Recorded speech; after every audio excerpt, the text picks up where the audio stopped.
এই কে আছিস? নিয়ে আয় নিয়ে আয় নিয়ে আয়। আর কটা তরমুজ নবাব বাহাদুরের জন্য নিয়ে আয় দেখি। শুধু পেটে গেলে হবে না, মনটাও তো ভরা চাই। এমন কিছু চাই যাতে মনের খিদে মিটবে। তবে কি এমন জিনিস আছে যাতে আপনার মন ভরবে? আমি এক্ষুনি আনানোর ব্যবস্থা করছি। না না না না না, কিছু আনাতে হবে না, বরং আমি পাঠানোর তোড়জোড় করছি। আর তারপরে কৃষ্ণচন্দ্র বুঝবে ঠেলার নাম বাবাজি কাকে বলে। আপনি এসব কি বলছেন জাহাপনা? তোমাকে তো সে কথা বুঝতে হবে না।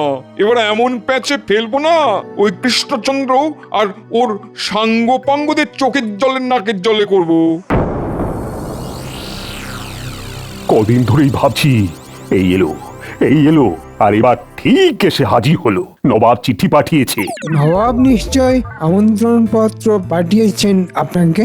ও, তার মানে এবার দেদার ফুর্তি। বাবা বাবা বাবা, বেশ বুঝে গেছো দেখছি।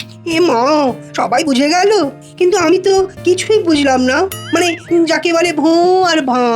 কিন্তু মহারাজ, আসল ব্যাপারটা কি? নবাবের চিঠি মানেই তো বংশদণ্ড। তা এবারে কি কাণ্ড ঘটাতে চাইছেন উনি? কাণ্ড বলে কাণ্ড, একেবারে প্রকাণ্ড, মানে বড় সড় বাঁশ। তবে এবার যা করার সেটা তোমাদেরকেই করতে হবে। সে না হয় করব, কিন্তু কাজটা কি? নবাবের ফরমান, কৃষ্ণনগরের সভাসদদের নিয়ে বার্ষিক ক্রীড়া প্রতিযোগিতার আয়োজন করতে হবে। আর সেখানে মুর্শিদাবাদের তার সভার সভাসদরাও অংশগ্রহণ করবে। মাটি করেছে ক্রীড়া প্রতিযোগিতা? না মানে এই বয়সে এ আবার কি রসিকতা! এ তো একেবারে যাতা। কেন, খেলাধুলোয় বুঝি তেমন এলেন নেই? মানে নিজেদের মধ্যে হলে তাও ঠিক ছিল, কিন্তু তা বলে নবাবের লোকেদের সঙ্গে? এসবই গ্রহের ফের। গণনা বলছে রাহু আর চোখে তাকিয়ে মুচকি হাসছে, তাই যত বিপত্তি। না না, আমার কোনো আপত্তি নেই। আমি বলবর্ধক গুলি দিয়ে সবাইকে চাঙ্গা করে দেব। তবে খেলতে আমি পারবো না মহারাজ। তা বললে তো হবে না। যাও যাও যাও, আজ থেকেই সবাই লেগে পড়ো। বলা তো যায় না কবে আবার নবাব দুম করে লোক পাঠিয়ে দেয়। আপাতত না হয় মন্ত্রী মশাই ঠিক করে দিক কোন খেলায় কাকে মানায়। উনি আমাদের অধিনায়ক কিনা, একেবারে সামনে থেকে নিজে খেলবেন আর সবাইকে খেলাবেন। এটা গোপাল ভালো বলেছে। মন্ত্রী, তোমাকেই দায়িত্ব নিতে হবে। হাসো হাসো, যা হাসার এখনই হেসে নাও। এরপরে যখন নবাবের পাল্লায় পড়বে না, তখন বুঝবে কত ধানে কত চাল। ওহ, আমাকে আচ্ছা ফাঁসালো গোপাল। এই তো আমি এক্ষুনি ঠিক করে দিচ্ছি কাকে কোন প্রতিযোগিতার জন্য তৈরি করতে হবে। আমাকে যখন বেকায়দায় ফেলেছে, তখন আমিও সবার মজা দেখাচ্ছি।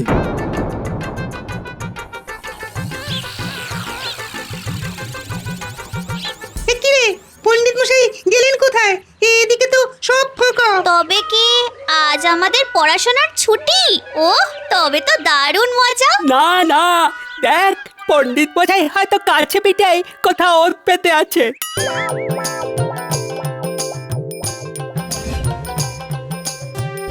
শীতলং শীতলং জলে সাতারং কাটি সকালে তৈল মর্দনং করে গায়ে নেমে পড়িং পায়ে পায়ে।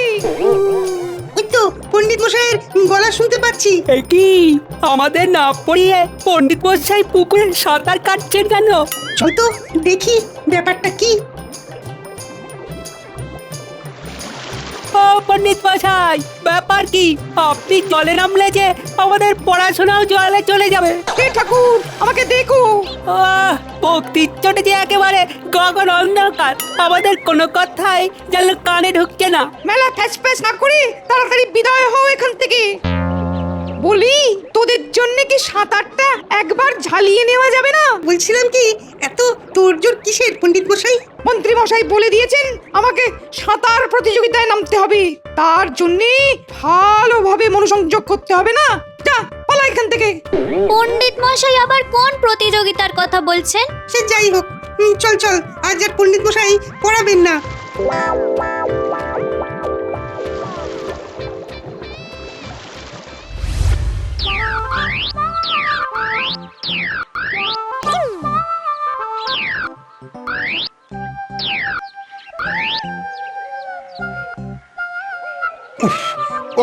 মন্ত্রীমশাই দেখে দেখে আচ্ছা একখানা প্রতিযোগিতার জন্য আমাকে বেচেছেন। উফ, সারা বিকেল জুড়ে এখন এই বল্লম ছুঁড়ে ছুঁড়ে হাতের জোরও বাড়াতে হবে, কি আর করি। এই তো সেনাপতিও জোর কদমে লেগে পড়েছে দেখছি। সেনাপতি মশাই আবার কিসের তোড়জোড় করছে দাদু? প্রতিবেশী কোনো রাজ্য কৃষ্ণনগরে আক্রমণ করবে নাকি? না না, সেটা হলো তো না হয় একটা কথা ছিল, কিন্তু এবার যে উটকো একটা ঝামেলা এসে পড়েছে মাথার উপর। সেটা আবার কেমন ঝামেলা? সব ঝামেলা তো তুমি সামলে দাও। এবারও গোপাল দাদু না ঠিক সামলে দেবে। এই ঝামেলা সে ঝামেলা নয়, নবাব বায়না করেছে নবাবের দরবারের লোকজনের সঙ্গে আমাদের খেলার প্রতিযোগিতা করতে হবে, আর আমরা হেরে গেলে যে কি হবে সেটা নিশ্চয়ই বুঝতে পারছিস। ও তাই সবাই এরকম জোর কদমে লেগে পড়েছে।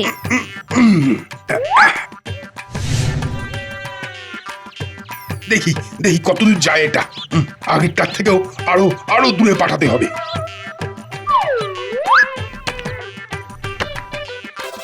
এই যা, এটা তো এখানেই গোত্তা খেয়ে গেল। গেল যখন তখন গোপালই না হয় বগল দাবা করলো। চল রে আমার বাচ্চা বাহিনী। আরে আরে, এটা কি মস্করা নাকি? বল্লম নিয়ে টুকটুক করে সরে পড়ছো যে? আচ্ছা, আত্মরক্ষার জন্য একটা বল্লম বাড়িতে নিয়ে গিয়ে রাখলে কি আর এমন ক্ষতি হয়েছে? লাভ ক্ষতির হিসেব তোমায় করতে হবে না। এখন এখন দাও দেখি, বল্লম খানা দাও, আমাকে এখন বিস্তর খাটাখাটনি করতে হবে। না, সেনাপতি দেখছি বেশ আদা জল খেয়ে লেগেছে। চল রে, তবে খালি হাতেই বাড়ি যাই। বাকিরা যে কে কিরকম করছে কে জানে।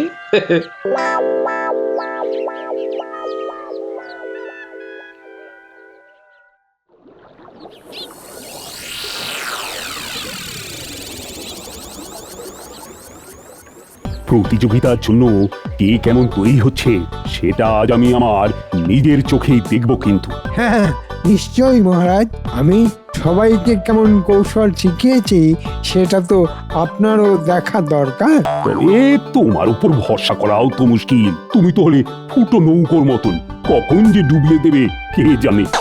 ভয় পাবেন না মহারাজ, বরং ভরসা রাখুন। আমি পান থেকে চুন খসতে দেব না।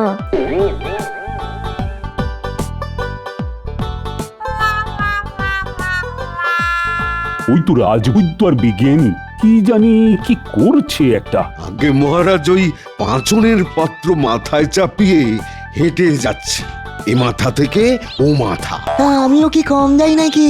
আমিও কেমন মাথায় বিকার বসিয়ে দিব্যি হাঁটতে পারছি। দেখছেন মহারাজ কেমন তৈরি করে দিয়েছি?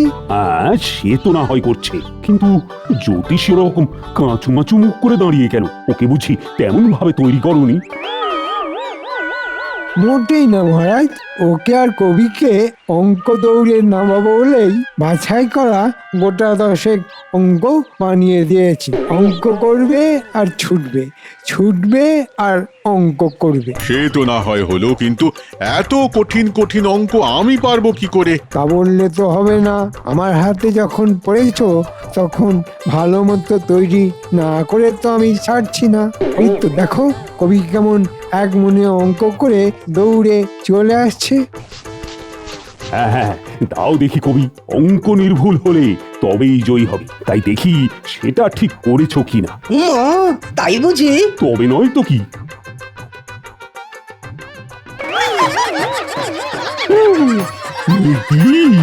এখানে অঙ্ক কোথায়? এ তো কবিতা লেখা। অঙ্কে আমি ভীষণ কাঁচা। ওরে কে আছিস, আমাকে বাঁচা। দিল দিল, কবি আমার মুখে চুনকালি মাখিয়ে দিল। মন্ত্রী মন্ত্রী, এই তোমার খেলার জন্য প্রশিক্ষণ দেওয়ার হাল? না না না না না, আমি কিন্তু তোমাকে ছাড়ছি না। আমি তো মানে আপনি মানে আপনি যেমন বলেছিলেন একেবারে সবাইকে চোখে চোখেই রেখেছি। জ্যোতিষী আর কবি অঙ্ক দৌড় অভ্যাস করতে গিয়ে বারবার অঙ্ক ভুল করছে। বেশ, সে না হয় করুক, কিন্তু তুমি যে কোথায় কি করছো সেটা তো বলছো না। আমি আবার কি? আমি আবার কেন মহারাজ?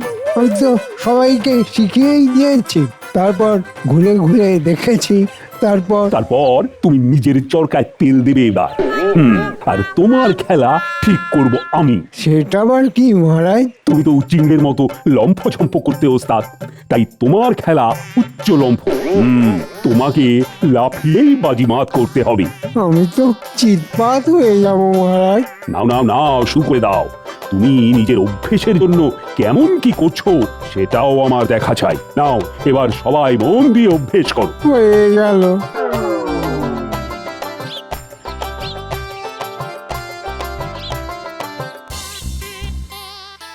ও দাদু, তুমি এখানে বসে পাখা নেড়ে নেড়ে হাওয়া খাচ্ছো? আর ওদিকে যে সবাই তেড়ে ফুড়ে একেবারে লেগে পড়েছে। সে যারা যা লেগেছে লাগুক গে, আমার এসব করে সুস্থ শরীরকে ব্যস্ত করতে ভারী বয়েই গেছে। তার চেয়ে বরং টেনে ঘুম দিলে কাজের কাজ হবে। আর তাহলে নবাবের প্রতিযোগিতার কি হবে? সেখানে যখন তোমাকে খেলায় নামতে হবে তখন কি তুমি বসে বসে শুধু হাই তুলবে? আমাকে জেতাবে যে, আশেপাশেই আছে সে, আমি তাই তুলি হাই।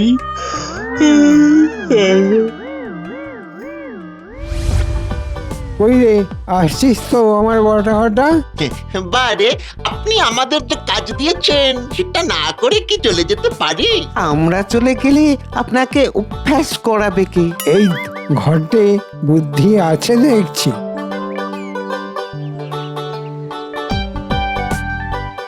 যাক, এখন আর বাড়াবাড়ি না করে দড়ি ধরে দুজন দুদিকে দাঁড়িয়ে পড় দেখি। ও মা, দড়ি ধরে দাঁড়াতে হবে নাকি?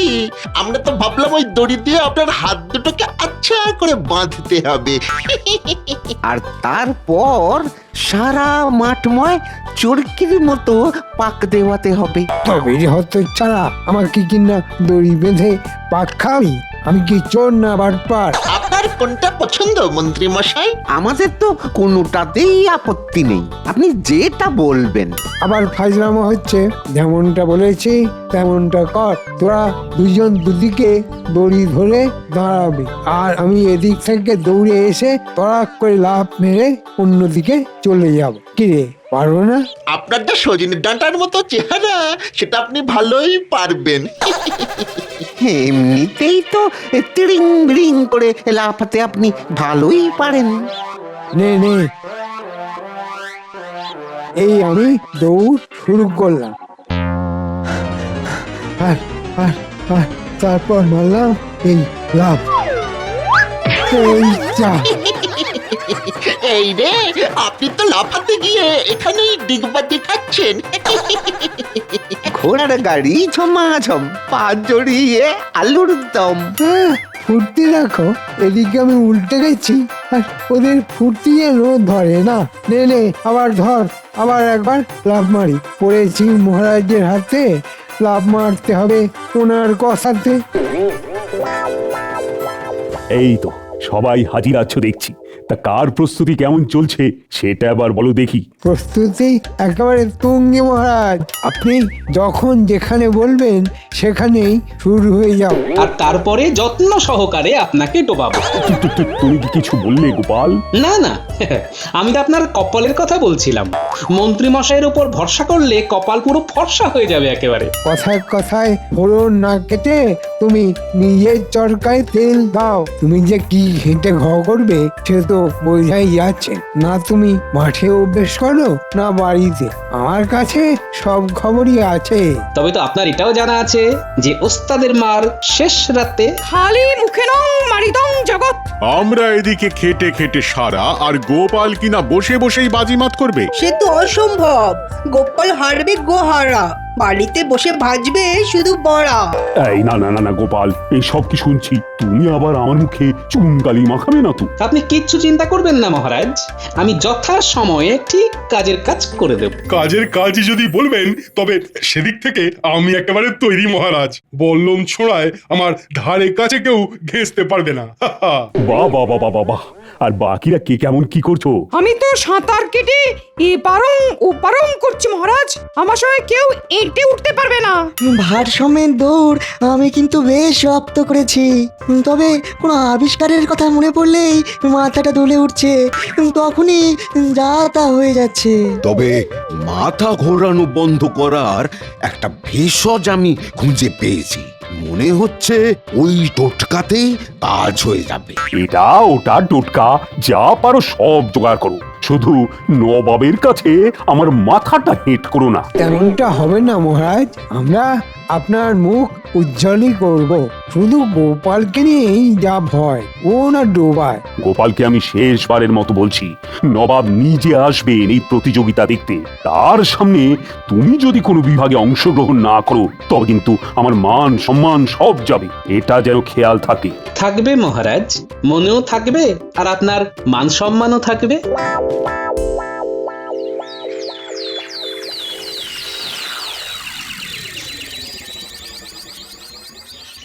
এই যে আমি একেবারে দলবল নিয়ে এসে গেছি কৃষ্ণচন্দ্র। কই তোমরা সবাই প্রস্তুত তো? আপনি নিজে কষ্ট করে এসেছেন, এ তো আমার পরম সৌভাগ্য। সৌভাগ্য না দুর্ভাগ্য সে তো একটু পরেই টের পাবে। আগে যাবো না, সবাই খেলা দেখানোর জন্য তৈরি হয়ে আছে। জাহাপানা দেখেছেন গোপাল এখনো কেমন কথায় কথায় ফোড়ন কাটে। তাই তো দেখছি স্বভাবটা এখনো একই রকম রয়ে গেছে। কথাতেই তো আছে জাহাপনা, স্বভাব যায় না মূলে আর ইজ্জত যায় না ধুলে। গোপাল তুমি থামবে কেন মহারাজ? মন্ত্রী মশাইয়ের সুদক্ষ প্রশিক্ষণে সবাই তো একেবারে খেলা দেখানোর জন্য তৈরি হয়ে আছে।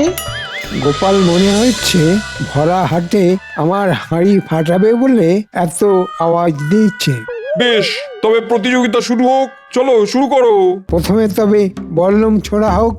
আমাদের সেনাপতি প্রথমেই দেখিয়ে দেবে আমাদের কত দম। হোক আমরাও তৈরি, আমাদের সেনাপতিও কম যায় নাকি?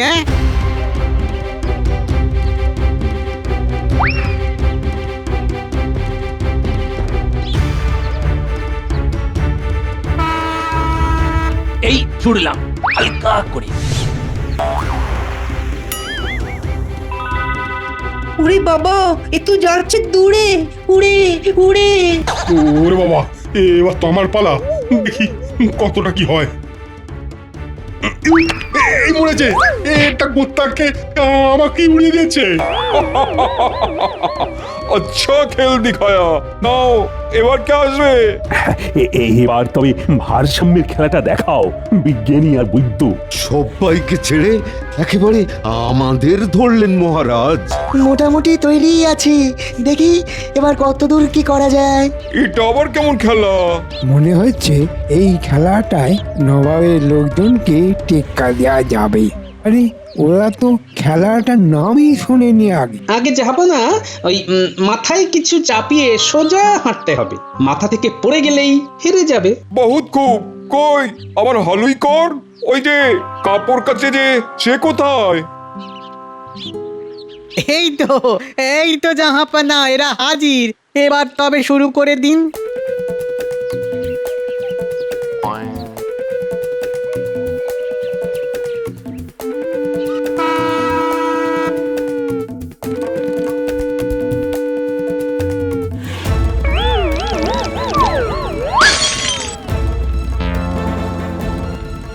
এই রে, ওদের তো মোটবাও বেশ। দিব্যি কেমন চলে গেল, আর আমাদের দুইজন। এই খেলাতেও আমরা জিতলাম।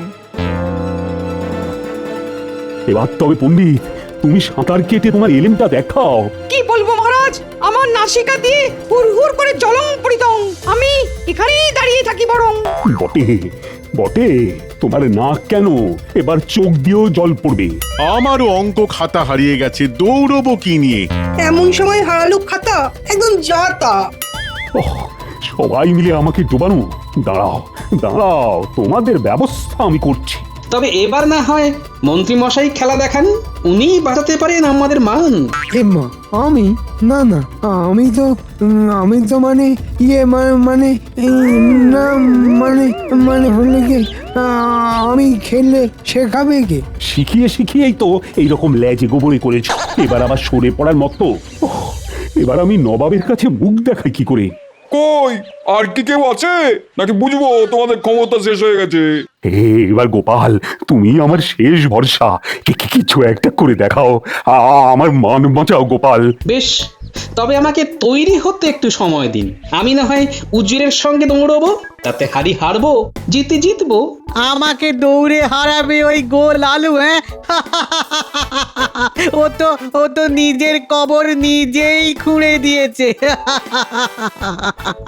বেশ তো, তা এখন একটু খারাপ না হয়ে যাক, একটু পরে দিনের শেষে দৌড় প্রতিযোগিতা হবে।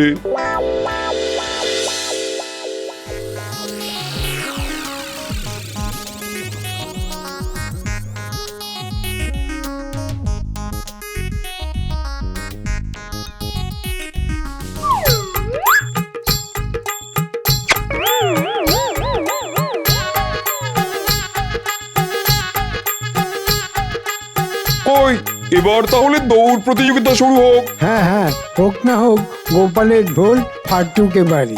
এই তো, আমি তো তৈরি। আরে ছি ছি ছি ছি ছি, গোপাল তো দৌড় শুরু করার আগেই কাপড়ে চোপড়ে হয়ে গেল। ভেবেছিলাম গোপালই শেষ ভরসা। দৌড় প্রতিযোগিতায় যদি অন্তত সে জিততে পারে তবে মুখ রক্ষা অন্তত হবে, কিন্তু গোপাল দেখছি তো কাঁপছে। হয়েছে হয়েছে, গোপালের সব বুকনি বন্ধ হয়েছে। আমাকে আর কে আটকায়?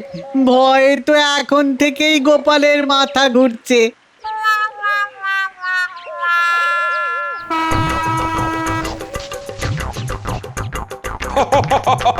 সাবাস সাবাস সুধীর, সাবাস।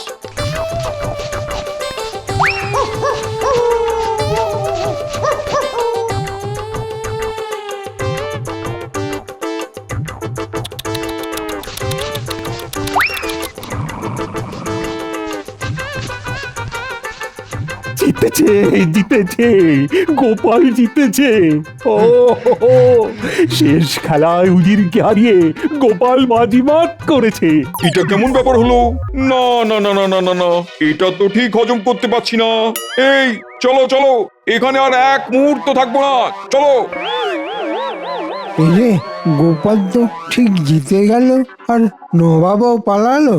তুমি তুমি আমার মান রেখেছো গোপাল, কিন্তু এই চমৎকার হলো কি করে? মহারাজ, প্রয়োজনই মানুষকে দিয়ে অসাধ্য সাধন করিয়ে দেয়। আমি জানতাম যে বিপদের মুখ থেকে নিজেকে বাঁচানোর মতো পরিস্থিতি তৈরি না হলে আমার পক্ষে দৌড়ানো সম্ভব নয়। তাই প্রথমেই নিজে মাংসের ঝোল খানিক ধুতিতে লাগিয়ে নিই, যাতে কুকুর সেই গন্ধ শুঁকে তাড়া করে। তারপরে তাড়া খেয়েই বাজিমাত করলাম মহারাজ। সত্যি গোপাল, তোমার বুদ্ধির তুলনা হয় না।